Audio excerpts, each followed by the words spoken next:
जी welcome back प्यारे बच्चों। आप लोग, उम्मीद करता हूँ आप सब लोग सेल जर्नल और सेल रिटर्न जर्नल जो बना हुआ है उसे देख रहे होंगे पुरसुकून अंदाज में। और अगर उसमें कोई चीज़ समझ ना आए तो ज़रूर पूछें। आप देख सकते हैं कि आपके पास सेल जर्नल में ज़रा बुक की फॉर्मेटिंग देख लें। अगर बुक में कोई मिस्टेक है तो ज़रा उसको हाईलाइट कर लें। अच्छा है। सबसे पहले सेल जर्नल बनाते हुए उसने क्या लिखा है सबसे पहली लाइन में? नहीं, सबसे पहली फर्स्ट बिजनेस का नाम। सेकंड लाइन में सेल जर्नल के बाद जो लाइन लिखी हुई है वो मैंने आपको लिखनी सिखाई और लिखेंगे भी नहीं हम। फॉर द मंथ, सर क्यों नहीं लिख रहे फॉर द मंथ? नीचे डेट का कॉलम ऑलरेडी है तो फिर फॉर द मंथ लिखने की जरूरत नहीं है। ओके। अच्छा, उसके बाद फिर कॉलम्स बने हुए सारे। आप सबको मेरी आवाज अल्हम्दुलिल्लाह आ रही है? ऑनलाइन वालों को मेरी आवाज आ रही है? ओके। तो बच्चों इसके बाद आपने क्या किया? इसके बाद आप लोगों ने कॉलम बने हुए देखे। कॉलम क्या क्या है? Date, invoice number, name of customer, posting reference और अमाउंट। फिर आपने कौन कौन सी डेट लिखी है? जरा जल्दी जल्दी कोशिश करते हैं कि डेट बोल सकें किसी तरह।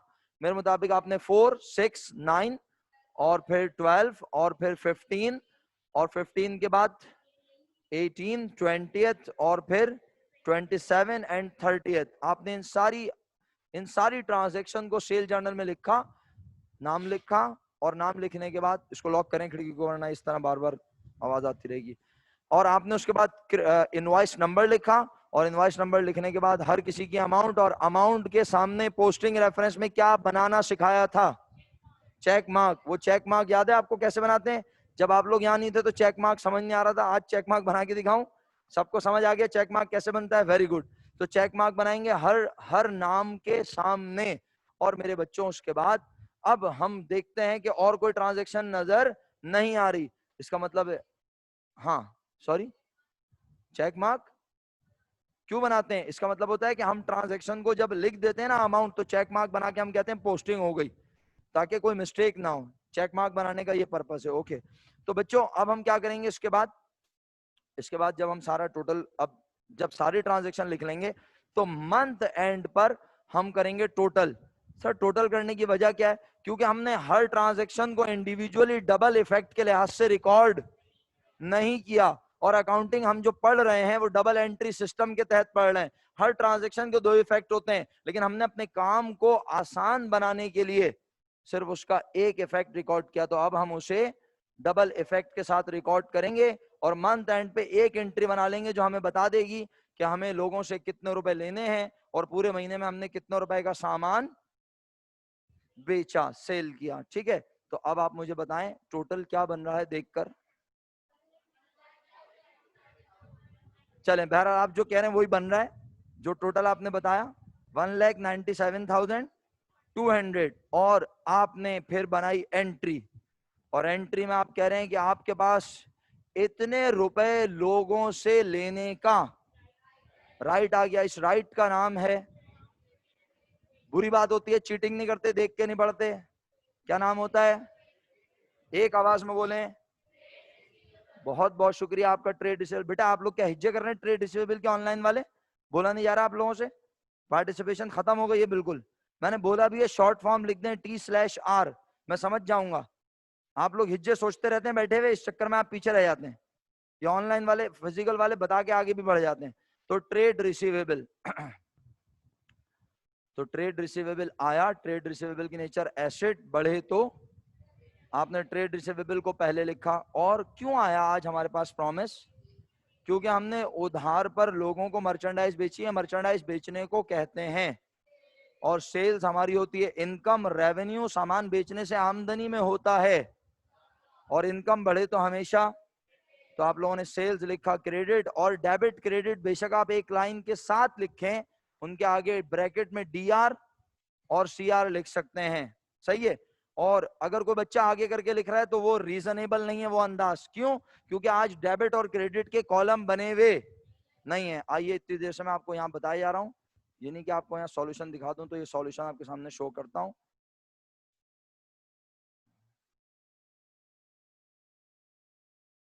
ये सॉल्यूशन बना हुआ है आपके सामने। अरे यार ये मेरे लिए बड़ा मुश्किल है इस स्क्रीन को देखना। प्लस की साइन यही है।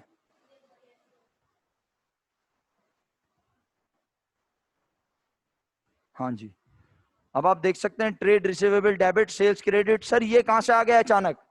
और इसी तरह आज आप में से किसी ने भी नहीं बोला सर क्वेश्चन में सेल्स जर्नल का क्या गिवन है, बोलो। आवाज ही नहीं आ रही आप लोगों की। पेज नंबर, तो जब पेज नंबर गिवन हो तो यहाँ पे इस तरह से लिख देना है, और अगर गिवन नहीं हो तो नहीं लिखने की जरूरत। ये सेल्स जर्नल का पेज नंबर है और सेल अकाउंट और सेल जर्नल क्या एक ही चीज है? बताओ। सेल जर्नल वो है जिसमें सिर्फ रिकॉर्ड होती हैं सेल्स ऑन, लेकिन जब सेल्स अकाउंट की बात की जाती है तो सेल चाहे कैश पर हो, क्रेडिट पर हो, जिस तरह भी हो, चाहे इंस्टॉलमेंट पर हो, हम रिकॉर्ड करते हैं उसे सेल के अकाउंट में। तो मेरा बच्चा इसका मतलब है सेल का अकाउंट नंबर अलग चीज है और सेल जर्नल एक अलग चीज है। तो सेल जर्नल का पेज नंबर आपने मेंशन किया, लेकिन यहां पर आप देखें सेल्स का आपने अकाउंट नंबर मेंशन किया है।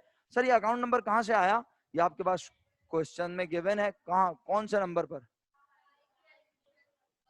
आखिरी 5th रिक्वायर्ड में आपको सेल जर्नल का नंबर नजर आ रहा है अल्हम्दुलिल्लाह, और वो नंबर आप देख सकते हैं क्या लिखा हुआ है, 111122 नजर आ गया। अच्छा, इसी तरह ट्रेड रिसीवेबल का भी अकाउंट नंबर क्वेश्चन में मेंशन है, आपने वो मेंशन कर दिया। जल्दी से आगे बढ़ता हूं और सेल्स रिटर्न जर्नल पे बात कर लेते हैं, सही है। सेल्स रिटर्न जर्नल में आपने कौन कौन से ट्रांजेक्शन लिखी हैं, डेट आपके सामने मेंशन है, क्रेडिट नोट नंबर गिवन है। अगर क्रेडिट नोट नंबर नहीं हो तो कॉलम जरूर बनेगा, बेशक आप उसे ब्लैंक छोड़ दीजिए, लेकिन कॉलम आपने बनाना है। उसके बाद आपने किस किस कस्टमर ने आपको वापस किया, तो आप देख सकते हैं मेरे बच्चों आपको वापस किया मार्च 10, 15, 16 को 2 कस्टमर्स ने वापस किया, और 25 को आपको राजा ब्रदर्स ने सामान वापस किया। जब कस्टमर हमें सामान वापस करे तो हम उसे कहते हैं sales return. Sales return and allowance की नेचर, ऐसे मजा नहीं आता। कॉन्ट्रा, ये इतने सारे लोग बोल रहे हैं और आवाज नहीं आ रही। कॉन्ट्रा रेवेन्यू, यानी ऐसी चीज जो हमारी इनकम के अपोजिट हो, अगेंस्ट हो। तो सेल रिटर्न हमारी इनकम के अगेंस्ट है। कस्टमर आज सामान वापस कर रहे हैं, सेल्स रिटर्न में हो रहा है, इंक्रीज हो रहा है ना, सेल रिटर्न इंक्रीज हो रहा है। कस्टमर बार बार सामान वापस कर रहा है, सेल रिटर्न बढ़ रही है, सेल्स रिटर्न इंक्रीज हो रही है। Contra revenue, Contra income increase हो रहा है। इनकम इंक्रीज हो तो हमेशा, और कॉन्ट्रा इनकम इंक्रीज हो तो sales return and allowance debit में लिखा हुआ है, कोई एतराज? और उसके बाद कहा जब कस्टमर ने सामान ही वापस कर दिया तो हमारे पास पैसे लेने का राइट रहा, चला गया राइट हमारे पास से, तो ट्रेड रिसीवेबल को क्रेडिट किया। ट्रेड रिसीवेबल का अकाउंट नंबर सेम है मेरे बच्चों, जो यहां लिखा है वो यहां लिखा हुआ है, लेकिन सेल्स का अकाउंट नंबर अलग और सेल्स रिटर्न का अकाउंट नंबर अलग है, ताकि हमें पता चले कि कितना सामान बेचा और कितना कस्टमर ने हमें किया वापस। इसके बाद रिक्वायर्ड देख लेते हैं क्या बनाना है। रिक्वायर्ड 3 के मुताबिक अकाउंट रिसीवेबल के सब्सिडरी लेजर। अच्छा, उसने यहाँ रिक्वायर्ड की सीक्वेंस आगे पीछे की है, लेकिन मजे की बात है काम उसने वैसे ही किया। अगर आप देखें आपको इन जर्नल्स के बाद सब्सिडरी लेजर बने हुए नजर नहीं आ रहे, क्या बना हुआ नजर आ रहा है? Journal ledger controlling account. Controlling account याद है आप सब लोगों को? कंट्रोलिंग अकाउंट क्या होता है? कंट्रोलिंग अकाउंट ऐसा अकाउंट जो किसी एक इंडिविजुअल की डिटेल प्रोवाइड, बल्कि टोटल की डिटेल प्रोवाइड करे, सही है। तो आज यहां पर क्या रहा है, प्रिपेयर कंट्रोलिंग लेजर, क्या क्या लिखा है जरा पढ़िएगा। Prepare controlling ledger account sales, उसका नंबर है, फिर सेल्स का नंबर है, और सेल रिटर्न और अकाउंट रिसीवेबल, यानी तीनों लेजर बनाने हैं आपको सिंपल वर्ड्स में। तो आपने 3 लेजर बनाए, आइए वो 3 लेजर जल्दी से चेक करते हैं। पहला लेजर अगर आप कहते हैं तो मैं आपको दिखाकर डिस्कस कर लेता हूं, और अगर आप कहते हैं तो हम दिमागी तौर पे बात करने की कोशिश करते हैं। हाँ, कोशिश तो कर सकते हैं ना, तो बताएं। वैसे अगरचे के दिमाग इस उम्र में होता नहीं, मतलब होता है खराब, लेकिन कोशिश कर लेते हैं। चलें, आप भी कोशिश करें, मैं भी कोशिश करता हूं इंशाल्लाह। सबसे पहला अकाउंट अगर जर्नल्स को देखते हुए बोलें, 2 जर्नल है ना हमारे सामने, सेल जर्नल और सेल रिटर्न जर्नल, तो पहला कौन सा अकाउंट होगा तारिक आजम साहब? पहला कौन सा अकाउंट हम बनाएं, सोच समझ के बोलें। हाँ, कंट्रोलिंग का। अगर इन जर्नल्स को देखते हुए आप जवाब दें, किताब भी आपके सामने वैसे। बहुत बहुत शुक्रिया। ट्रेड रिसीवेबल का अकाउंट बोला इन्होंने, और मैं भी यही कहना चाह रहा था कि अगर हम जर्नल्स को देखते हुए बनाए तो ट्रेड रिसीवेबल का अकाउंट पहले बना लेते हैं। तो मैंने ट्रेड रिसीवेबल का अकाउंट बनाया, पेज के सेंटर में लाइन ड्रॉ कर ली, टी फॉर्म में बना रहा हूं, लेफ्ट साइड पे डेबिट, राइट साइड पे क्रेडिट। क्रेडिट से पहले क्या लिखेंगे? अकाउंट का नंबर, जो कि आज क्वेश्चन में गिवन है, नहीं है? है ना? क्या नंबर है? बहुत मुश्किल है, ये पढ़ा नहीं जा रहा हो किताबों में। 33। तो आप ये अकाउंट नंबर टी अकाउंट बनाते हुए लिखेंगे। अब अगर उसने लिखा या नहीं लिखा मुझे इससे गर्ज नहीं है, उसने नहीं लिखा तो छोड़े, उसने तो डेबिट और क्रेडिट भी नहीं लिखा, लेकिन आप तो पढ़े लिखे हैं ना। गलत फहमी है, खुश फहमी नहीं, आप महसूस करें कि आप बहुत पढ़े लिखे हैं माशाल्लाह। तो बस अगर आप ऐसा महसूस करेंगे जिंदगी आसान सी लगेगी। ट्रेड रिसीवेबल का अकाउंट, डेबिट, क्रेडिट, और इस जगह जहां कर्सर नजर आ रहा है आपको, अगर नजर आ रहा है, यहां आएगा अकाउंट का नंबर। इसके बाद क्यों क्या अकाउंट रिसीवेबल पहले कौन से जर्नल में नजर आया और क्या होता हुआ नजर आया? क्या होता हुआ नजर आया? डेबिट नजर आ रहा है। तो क्योंकि ट्रेड रिसीवेबल डेबिट हो रहा है तो मैं डेबिट साइड पर गया और मैंने कहा कब डेबिट हो रहा है। यहाँ पे डेट लिखी हुई है March 31। ईयर मेंशन है आज क्वेश्चन में? आज क्वेश्चन में कोई ईयर था यहाँ कहीं? ओके था, तो हम फिर टी अकाउंट में लिखेंगे। जी कोई सवाल? हाँ, क्या चीज? कहां से रिपीट?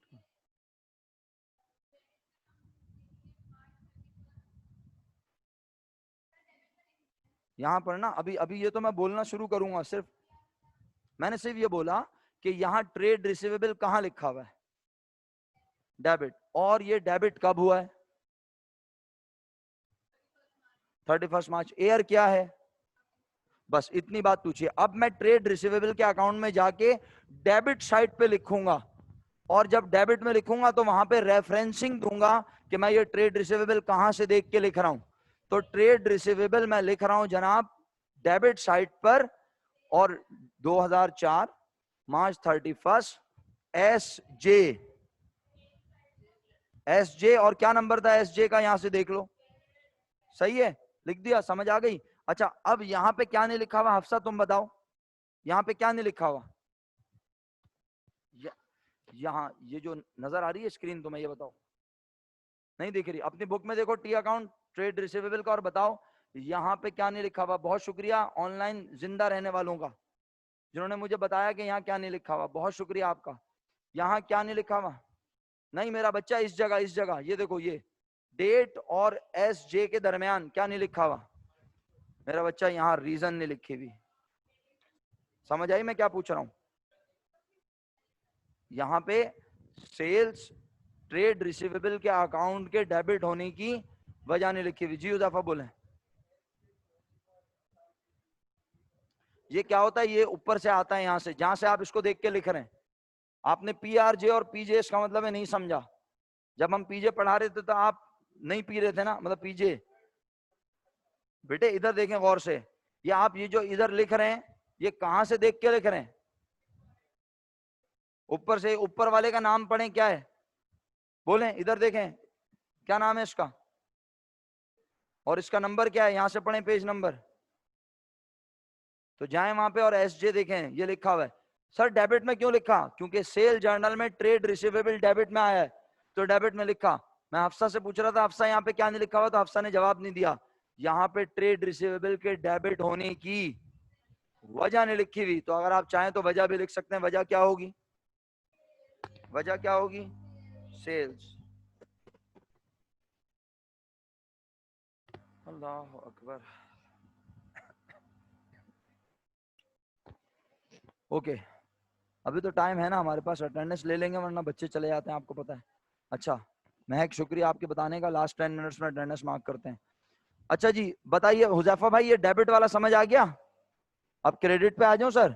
अब इसके बाद इस जर्नल में तो ट्रेड रिसीवेबल देख के यहां से लिख दिया। इस जर्नल में ट्रेड रिसीवेबल कहां नजर आ रहा है? और इस जर्नल का नाम क्या है? और इसका नंबर क्या है? नजर आ गया नंबर? नंबर। तो अब जाके देखें, आपने क्रेडिट में लिखा हुआ है March 31 SRJ नंबर लिखा हुआ है SRJ का और अमाउंट लिखी हुई है। और अगर इसको इंटरप्रेट करूं तो यूं कहूंगा कि मेरे पास पूरे मंथ में इतने रुपए लेने का राइट आया, और क्योंकि कस्टमर ने ड्यूरिंग द मंथ मुझे इतने का सामान कर दिया वापस, तो अब मेरे पास जो राइट आया था वो उतना रहा, बल्कि अब कितना रह गया, तो इसमें से इसे कर दिया, तो मेरे पास राइट रह गया, बोलो कितना। इसको अंग्रेजी में अकाउंटिंग की जुबान में कहते हैं क्या? Balance CD, balance carried down, balance CD, balance carried down. और बैलेंस कैरेट डाउन जब यहां लिखा जाएगा तो वो नेक्स्ट मंथ के फर्स्ट डे यहां पर लिखा जाएगा बैलेंस, बैलेंस ब्रॉट डाउन, और अमाउंट होगी कितनी? 1। ओके, कोई कंफ्यूजन? बिल्कुल समझ तो नहीं आया? बिल्कुल समझ आया? खुदा ना खास्ता गलत फहमी है मेरी? क्या वाकई समझ आया? चलें, आप कह रहे हैं तो मान लेता हूं। वैसे अभी काम करेंगे ना इंशाल्लाह, आज कल परसों इस वीक में, तो पता चल जाएगा कौन समझ आया क्या समझ आया। इसके बाद मेरे बच्चों, टी अकाउंट को दोनों साइडों से क्लोज किया, balance carried down brought down हो गया। अब दूसरा अकाउंट कौन सा बनाऊं? ट्रेड रिसीवेबल के बाद नजर आ रहा है सेल्स, और सेल्स दोनों जर्नल में आया सिर्फ एक बार, तो सेल आया है क्रेडिट में। सेल के टी अकाउंट में जब लिखेंगे तो बोलेंगे यही कि सेल के टी अकाउंट में कहां से देख के लिख रहे हैं? सेल जर्नल, तो वहां पे भी लिखा SJ। समझ आ रहा है भाई? SJ समझ लीजिएगा, अब इसके बाद गुंजाइश नहीं है समझने की। SJ, और फिर लिखा SJ का नंबर, और सेल अकाउंट में क्रेडिट साइड पे अमाउंट लिख दी कितनी, जो अमाउंट यहां डेबिट हुई थी, 1,90,000। ओके, और इस तरह फिर इसको डबल लाइन लगा के हम यहाँ क्लोज कर सकते हैं। ये बात मैंने आपको परचेज जर्नल, परचेज के अकाउंट में भी बताई थी। और आखिरी अकाउंट हमने बनाया sales return and allowance account, और उसके अमाउंट यहाँ हमने मेंशन किए। और ये अमाउंट कहां से आई है?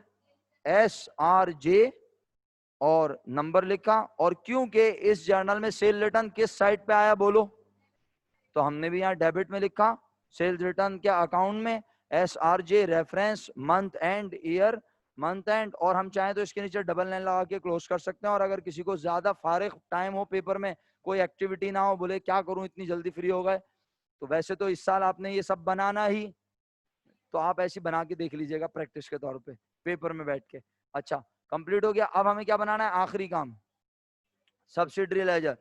किसके सब्सिडरी लेजर बनाने? अकाउंट रिसीवेबल के, ट्रेड रिसीवेबल के। तो ट्रेड रिसीवेबल के सब्सिडरी लेजर अब हम देखेंगे। और आज सवाल में ट्रेड रिसीवेबल का शेड्यूल भी कहा हुआ है, स्केड्यूल भी बनाने को कहा है। चलिए कंप्लीट करते हैं अपनी बात को। जब ट्रेड रिसीवेबल के सब्सिडरी लेजर बनाने को बात करेंगे तो बताओ सब्सिडरी लेजर हम किस शक्ल में बनाते हैं? Self balancing form. Self balancing form journal की शक्ल है, सिर्फ उसमें एक कॉलम का होता है इजाफा, कौन सा? बैलेंस। और वो बैलेंस का कॉलम ऐड होने से क्या फायदा होता है कि हमें हर डेट पर होने वाली ट्रांजैक्शन के बाद जो बैलेंस आया वो पता चल जाता है। तो मेरे बच्चों जरा देखो, सबसे पहला कस्टमर कौन था? एम एंड को। अच्छा, और अगर कोई बच्चा एम एंड को के बजाय गलती से कौन सा अकाउंट बना ले? नवाब एंड सन्स, तो क्या हम उसको नवाब कह दें? नहीं, कोई मसला नहीं है। आप नवाब का अकाउंट पहले बनाना चाह रहे हैं, आप बना लीजिए, नो प्रॉब्लम। लेकिन आपने अकाउंट सारे बनाने हैं, तो सबसे पहले एम एंड को, और हम गए एम एंड को का अकाउंट बनाया, ये बना हुआ एम एंड को का अकाउंट।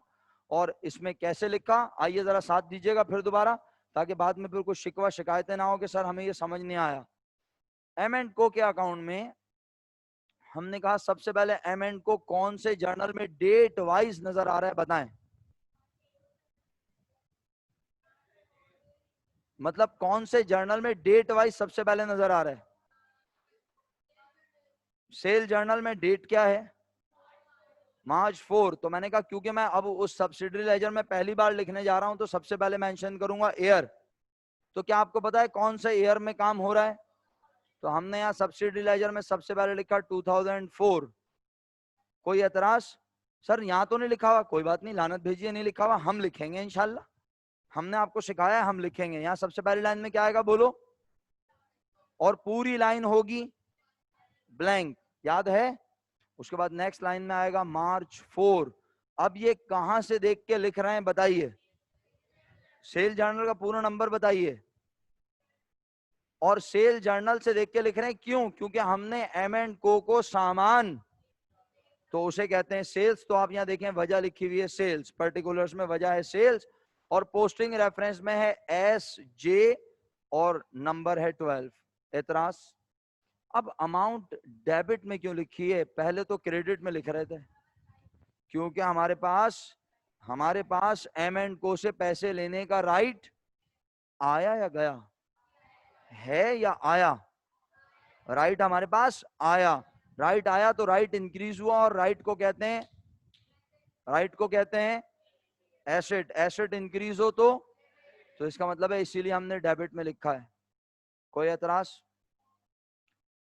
प्यारे बच्चों, इसके बाद हम देखते हैं M&Co का अकाउंट हमें दोबारा किस डेट पर नजर आ रहा है, दोनों जर्नल को सामने रखते हुए।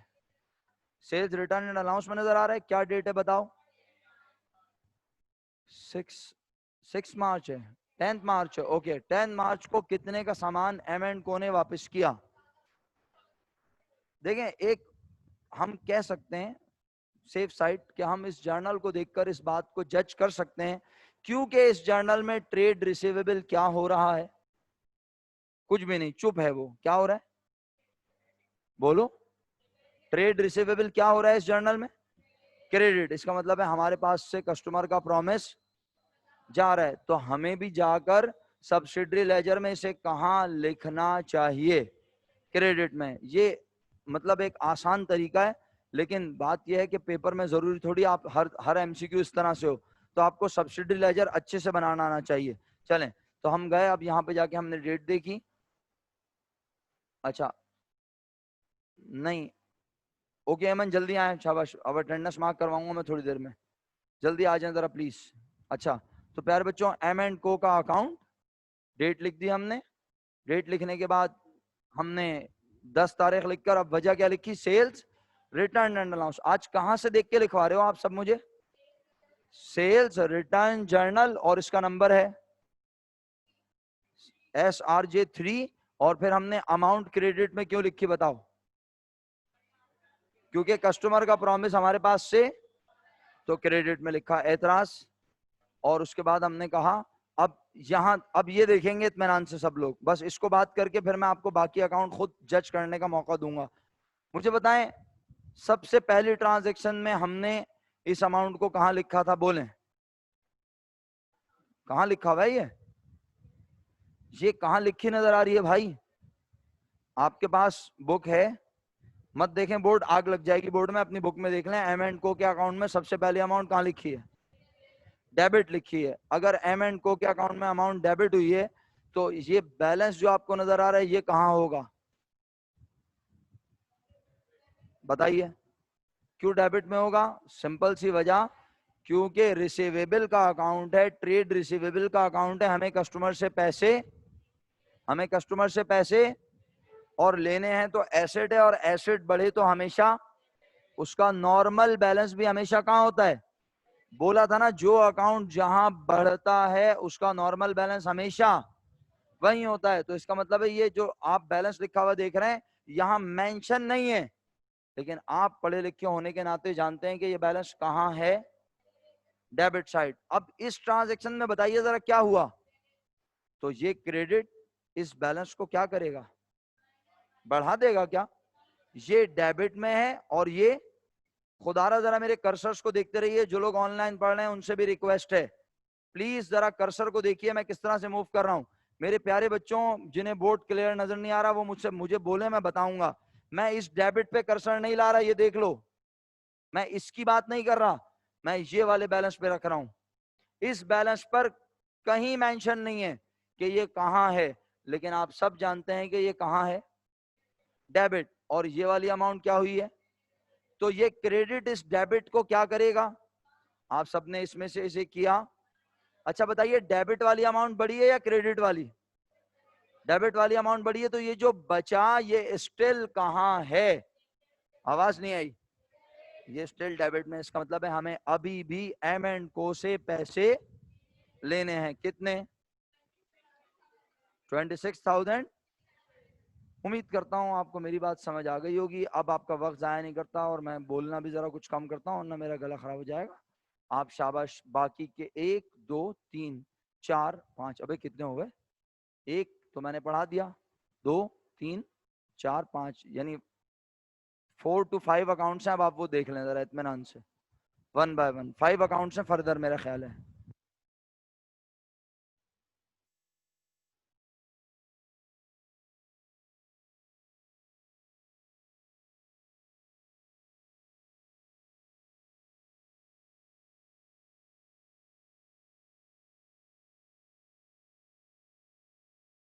सर शायद आपके माइक का इंतकाल हो गया है।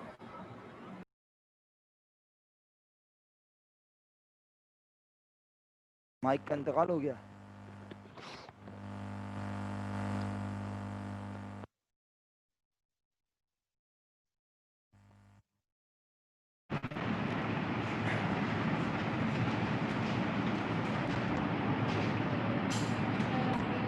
ओके, अब आप लोगों को मेरी आवाज़ थोड़ी दूर से आएगी लेकिन इंशाल्लाह आएगी। सही है? आवाज़ आ रही है ऑनलाइन वाले स्टूडेंट्स को?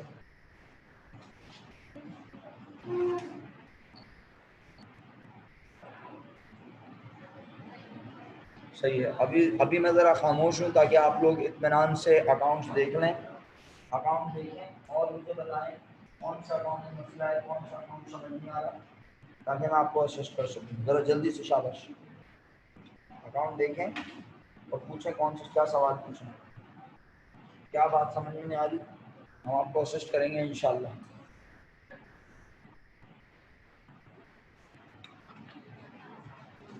सो मत जाइएगा, देखते देखते मुझे पता है बैठे बैठे आप थक जाते हैं। देख लिया अकाउंट? हाँ बोलो।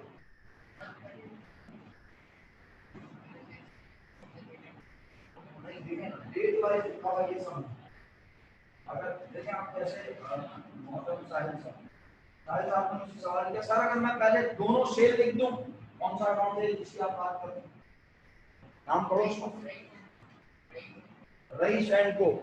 भाई वही अमीर इंसान की बात हो रही है ऑनलाइन वालों, वही अमीर इंसान की बात हो रही है। वो कह रहे हैं सर अगर मैं रईस एंड को में पहले सारी सेल लिख दूं तो बैलेंस तो आखिर में वही आएगा ना सर।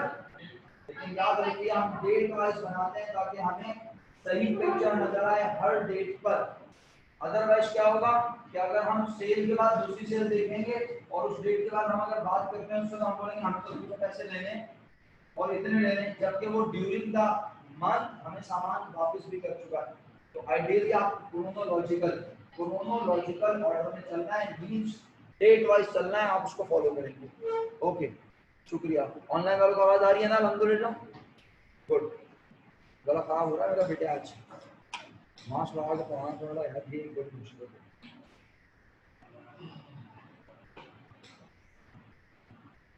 सवाल बेफिक्र हो पूछे, बोलो बोलो।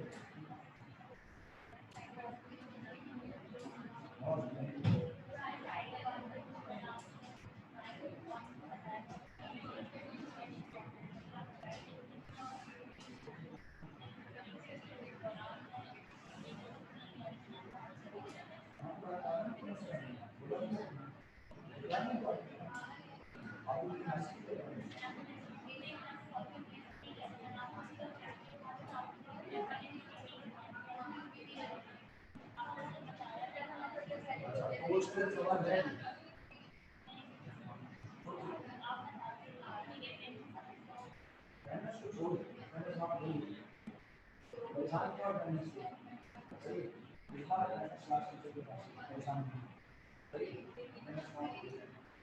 अच्छा, तो चले जी लास्ट 10 मिनट्स हैं इन बच्चों के पास, लेकिन अभी हमारी मीटिंग में तकरीबन हाँ 9 मिनट है ना? सही है। तो मेरा ख्याल है इस मीटिंग के बाद हमारी क्लास जो है वो ख़त्म हो जाएगी। सही है बच्चों, ये मीटिंग ख़त्म होगी 9 मिनट्स, हमारी क्लास ख़त्म हो जाएगी। अटेंडेंस मार्क कर दो आप सब लोग, शाबाश अटेंडेंस मार्क करो। और सारे अकाउंट देख लिया आप सब लोगों ने? एक तो ये बड़ा मसला है कि ब्रेक के बाद जो है ना आपको नींद आनी शुरू हो जाती है। और मैं सही बताऊं आपको नींद आने की बुनियादी वजह क्या है? क्योंकि आप रात को वक्त नहीं सोते, ये आपका सबसे बड़ा प्रॉब्लम है। आप अगर इसको ओवरकम नहीं कर सकते तो फिर आपको कॉलेज बहुत बुरा लगेगा। फर्स्ट ईयर में कम बुरा लग रहा है, सेकंड ईयर में शदीद बुरा लगेगा और दिल चाहेगा बस खत्म हो जाए कॉलेज के समय। तो आपको क्या लगता है सुबह जब आप यूनिवर्सिटी आएंगे तो क्या वहाँ पे भी आप ऐसे ही आएंगे इसी तरह भाई? और फिर जब आप बिजनेस करेंगे फ्यूचर में, या आप अगर कहीं जॉब करेंगे किसी कंपनी में, तो आपको क्या लगता है सुबह अगर 9 बजे सब आ रहे हैं तो आप 9 बजे नहीं पहुंचेंगे? देखें, पढ़े लिखे लोग डेकोरम मेंटेन करते हैं, अगर आप उसको मेंटेन नहीं करेंगे तो आपको अपनी दुकान भी खोल रहे हैं।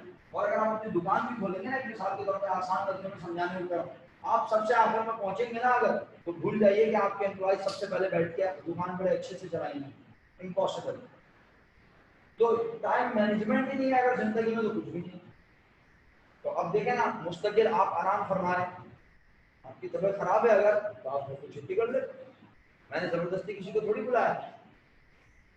तो खुदा ना खास्ता आपकी तबीयत खराब है आप घर पे, मुझे पता है बड़ा बोरिंग लेक्चर हो रहा है, आपको आता है, आपको सब आता है अल्हम्दुलिल्लाह, तो मैं क्या करूँ? बहुत सारे ऐसे भी लोग हैं जो चाहते हैं कि एक दफा डिस्कस हो, और जब एक बार मैंने इतनी देर डिस्कस कर लिया तो अब बेफिक्र है, इसके बाद दोबारा डिस्कस नहीं होंगी ये चीजें।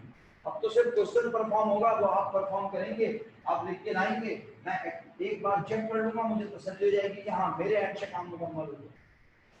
लेकिन अगर आप इस तरह बैठेंगे ना तो ये मेरे लिए बहुत तकलीफ है, और सिर्फ मेरे लिए नहीं, बाहर से आने वालों को लगेगा कि बहुत जबरदस्त सुधा रहे हैं सर, इतना प्यारा लोरी दे रहे हैं सर बच्चों को, बच्चे सो रहे हैं।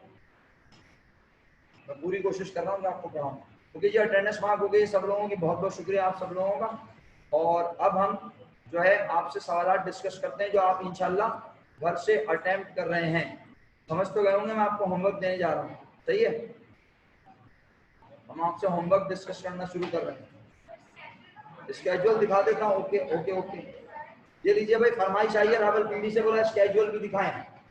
ये लीजिए आपको शेड्यूल शो कर देते हैं। पहले ये बताओ, हर कस्टमर का बैलेंस समझ आ गया? हमें हर कस्टमर से पैसे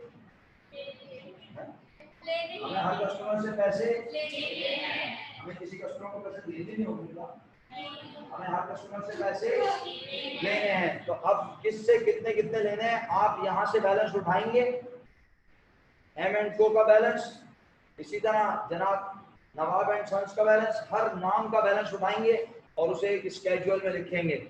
ये स्केड्यूल यहाँ जैसे भी बना हो, लेकिन मैंने आपको अल्हम्दुलिल्लाह एक शेड्यूल बनाना सिखाया। तरीका याद है? नहीं सर याद नहीं है। सबसे पहले बिजनेस का, सेकंड लाइन में schedule of trade receivable, schedule of trade receivable, third line में एज ऑन। सर क्यों यहाँ पे एज ऑन क्यों लिखते हैं, डेट क्यों लिखते हैं? क्योंकि ये किसी पर्टिकुलर डेट पे बैलेंस शो कर रहा होता है। ये जो हम स्केड्यूल बनाते हैं ये हर दिन का बैलेंस दिखाता नहीं है, तो हम यहाँ पे लिखते हैं एज ऑन। जिस पर्टिकुलर डे हम बना रहे हैं वो तारीख लिखेंगे। तो अगर मैं इस क्वेश्चन के मुताबिक बात करूं तो क्या डेट आएगी बोलो? As on March 31st, sorry date table में नहीं लिखी थी मैंने खुद शेड्यूल बना के दिखाया। अब मेरे पास इस वक्त यहाँ अगर है तो मैं कोशिश करता हूँ आपको शो भी करते हैं इस वक्त स्क्रीन पे। शायद हो सकता है आपने वो क्लास ना ली हो, ये भी तो मुमकिन है। बिल्कुल काम किया होगा, मैं आपके काम पे कोई शक नहीं कर रहा, मैं सिर्फ ये कह रहा हूँ मैंने शेड्यूल, ये देखें जब ये मैंने बनवाया था ना शेड्यूल, तो मैंने यहाँ पे बोला था पहले होंगी रस्में फिर जाएगी बारात। तो पहले ये रस्में हुई थी, यहाँ पे 1 2 3 लाइन में रस्में हुई थी। पहली रस्म में हमने लिखा था बिजनेस का नाम, दूसरी लाइन में लिखा था हमने शेड्यूल, जिस चीज का शेड्यूल है, और थर्ड लाइन में लिखा था एज ऑन। तो वो एज ऑन के बाद वन लिखेंगे पूरा, सही है? आपने नहीं लिखा था आप उसको ठीक कर लें, कोई मतलब इंसान से गलती होती है, आप समझे कि आपके अल्हम्दुलिल्लाह इंसान है। एज ऑन और March 31st 2004, सही है? ये शेड्यूल है एज ऑन March 31st 2004। और फिर उसके बाद ये सारे कॉलम बना सकते हैं आप इस तरह से। आप लाइंस ड्रॉ करना चाह रहे हैं तो बनाएंगे आप इस तरह से, हेडिंग बनाएं, serial number, name of, check कर रहा था आप सो रहे जा रहे हैं, नेम ऑफ कस्टमर, और फिर आप अमाउंट, हर कस्टमर का नाम लिखते हैं, उसकी अमाउंट लिखते हैं, और इस तरह आपका शेड्यूल तैयार हो जाएगा। शेड्यूल आप आमतौर पर रिकवरी मैनेजर को या कलेक्शन मैनेजर को या जनाब CEO को, CFO को ले जाके देते हैं, और या ओनर को देते हैं ताकि वो जान सके कि हमें किस कस्टमर से कितने कितने रुपए देने हैं। लेकिन अगर आप सब्सिडरी लेजर ले आके सामने रख देंगे तो वो देख के पागल भी हो सकता है, वो बोलेगा ये क्या पागलपना है, इतनी इतनी लाइनें खींची हुई है इस तरह से, और ये क्या बनाना चाह रहे हो, ये जिंदगी मुश्किल बनाई है तुमने हमारे लिए। तो हम उसको ये शो नहीं करते, बल्कि हम उसको फाइनल बैलेंस उठा के अमाउंट बता देते हैं। तो आई होप शेड्यूल भी क्लियर हो गया, शेड्यूल मुश्किल भी नहीं था। अब हम कोशिश करते हैं कि अगर मुमकिन है और आपका दिमाग चल रहा है तो हम ये सवाल पढ़ें और फिर आपसे एक्नॉलेजमेंट लें कि क्या ये सवाल आप करना चाहते हैं या नहीं। ठीक है, सवाल पढ़ेंगे इंतहाई तमीज से। किसी को समझ नहीं आया तो वो बेफिक्र होकर बोलेगा सर मुझे समझ नहीं आया। ठीक है, पेज नंबर होगा क्वेश्चन नंबर 14, आप पेज नंबर आपका नंबर 14 206।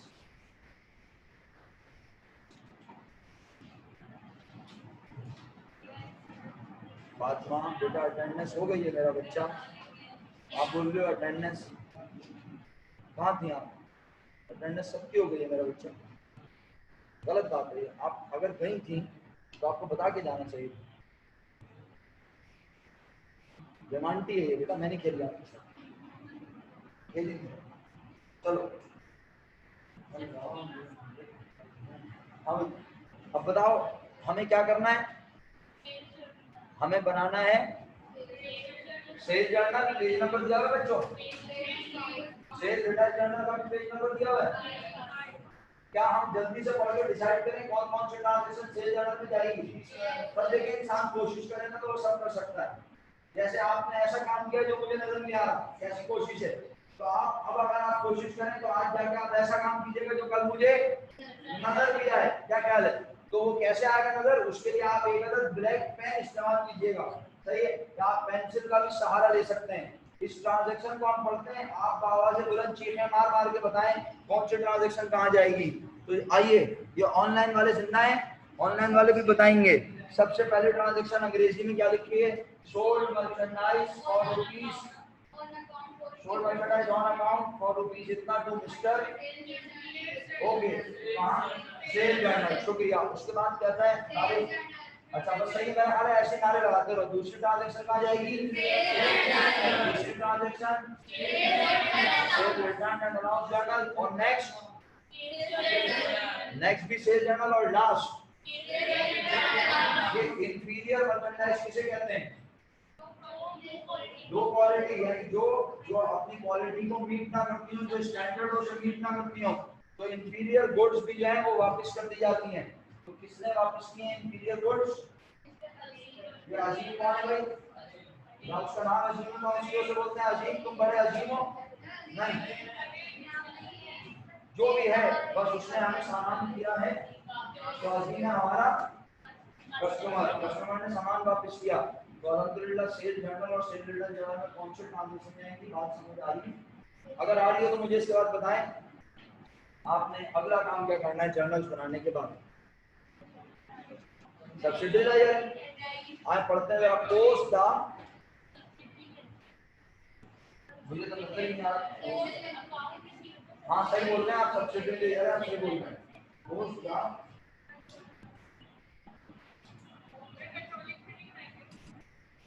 एक मिनट मैं सवाल, मुझे यकीन करें ऐसा नजर नहीं आ रहा, कभी आप लोगों को किताब हो तो आप यहाँ से आगे देखिएगा, इतना खूबसूरत व्यू आता है, मैं सोचता हूँ यहाँ पे खराब हो जाएंगी।